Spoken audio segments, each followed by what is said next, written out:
Doctor साहब surgery भी हो गई, मेरा तो फिगर अभी भी वैसे का वैसा ही है, क्योंकि मेरे घर वाले कह रहे हैं बेटा रुक के देख ले, शायद तेरी हिप अपने आप ठीक हो जाए।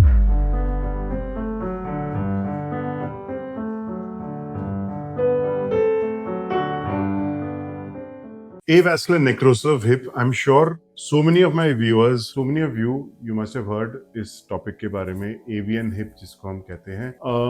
टोटल हिप रिप्लेसमेंट ऑलमोस्ट सभी को पता है क्या सर्जरी है।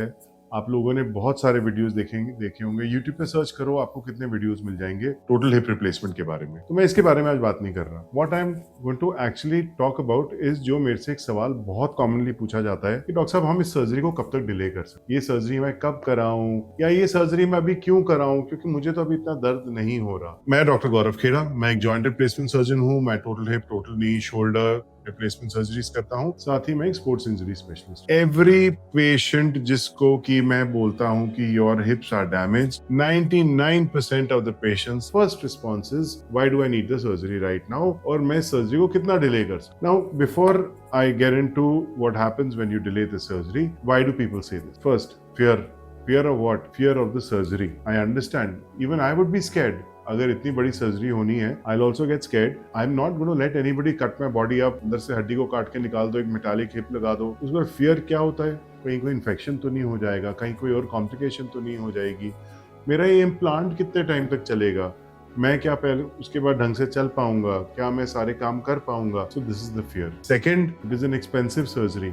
But there are so many now new schemes which are coming up which are covering the cost. Get your insurances done. You have other government policies which are coming up. You have government hospitals जो जहाँ पे surgeries एक much lower cost पे हो रही हैं. But yes, cost is also a factor. Third is that your body is adapting. Now this is very common which we don't realize. You know what happens is कि धीरे धीरे what happens, आप अपनी activities cartel करेंगे। शायद आप running जाते हैं, आप रनिंग करते हुए आपको लग रहा है मुझे पेन हो रहा है, यू स्टॉप रनिंग। जिम जाने पे आपको कुछ एक्सरसाइज करने में पेन हो रहा है, you stop doing that, you stop going to your work, you stop doing so many things.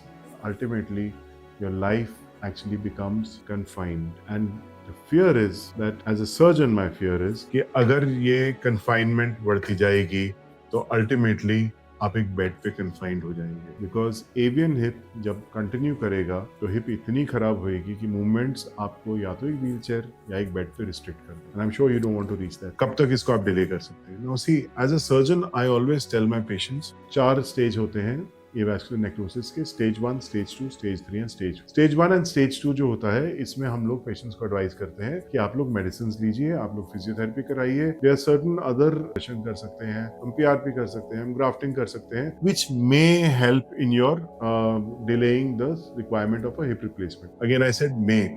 Why? Because all these procedures have shown results, but only in a certain limited number of patients.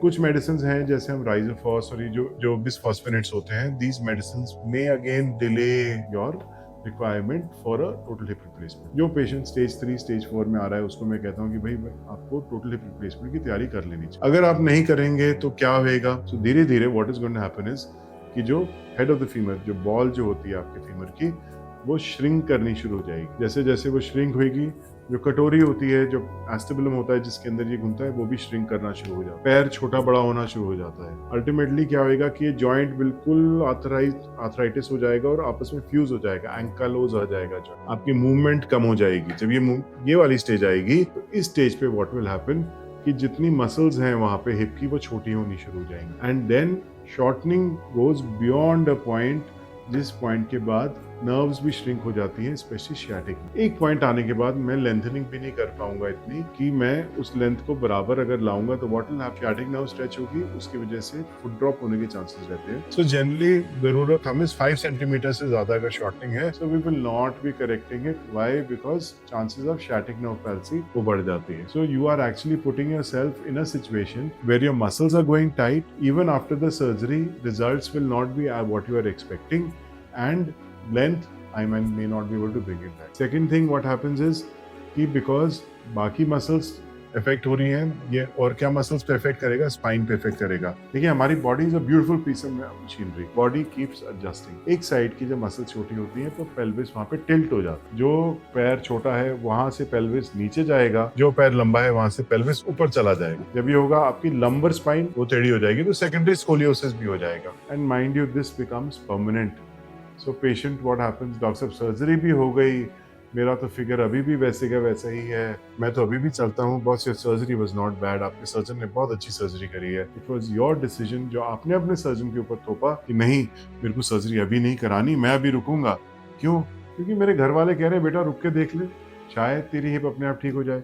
या नहीं, हमने पंडित जी से बात करी है, पंडित जी ने जो है अभी हमको भस्म दिए, ये भस्म खाओ इससे ठीक हो जाएंगे। कुछ नहीं होता, ये सिर्फ हमारे देश में होता है। आप वेस्टर्न लिटरेचर उठाओ, nowhere else in the world are people relying on any stones or any bhasam or any tabiz or anything else. So I mean I'm sure बहुत लोग हैं जिनकी मैं feelings को अभी hurt कर रहा हूँ, but as a doctor I need to say this, that please don't mix all this superstitious beliefs with your treatment. जब आपको अगर AVN diagnose हुआ, you need to sit down with your surgeon.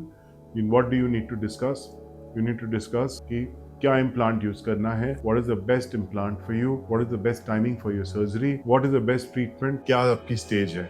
Not ये कि मैं कब तक delay कर, ठीक है। अगर आपको लगता है कि यू वांट मोर ओपिनियंस, आप एक आधे और सर्जन से मिलिए, take second opinion, take a third opinion. But you know AVN एक ऐसी डिजीज है जिसको डिले मत करिए, because every day I see patients जो कि डिले करके लेके आते हैं, डेफिनेटली ऑपरेट होते हैं, but I feel really bad. शायद मैं इनके लिए कुछ और बेटर कर सकता अगर ये टाइम से मेरा। So this was a topic जो कि मेरे was very close to my heart and I thought I wanted to share it with you. So please think logically and act on your decision. और अगर आपको ऐसी और वीडियोस देखनी है तो please do like, subscribe, share these videos with any of your family members जो खुद या किसी को जानते हैं जो ऐसी किसी कंडीशन से सफर कर रहे हैं। Thank you. For more information, contact Dr. Khera's Wellness Clinic.